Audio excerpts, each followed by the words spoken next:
প্রত্যেকটা নবীর আমলে কালিমার যে অংশ, এই একটি কালিমার দুটি অংশের প্রথম অংশ সব নবীর আমলে একই ছিল।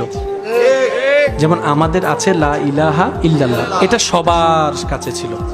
মুসা নবীর সময় ছিল লা ইলাহা ইল্লাল্লাহ, মুসা কালিমুল্লাহ। ঈসা নবীর সময় ছিল লা ইলাহা ইল্লাল্লাহ, ঈসা রুহুল্লাহ। হযরত দাউদ আলাইহিস সালামের সময় ছিল লা ইলাহা ইল্লাল্লাহ, দাউদ খলিফাতুল্লাহ। প্রথম অংশ ঠিক ছিল, পরের অংশ পরিবর্তন হয়েছে। আল্লাহ পাক বলে, আমার নবীকে আমি সবার শেষেই পাঠাবো, যার পরে আর কোনো নবী রসুল আসবে না। আল্লাহ কেন? রব বলে যে কিয়ামত পর্যন্ত কালিমার মধ্যে আমার নামের সাথে অন্য কারোর নাম আমি রাখবো না, আমার হাবিবের নামটাই রাখবো, আমার হাবিবের নামটাই রাখবো।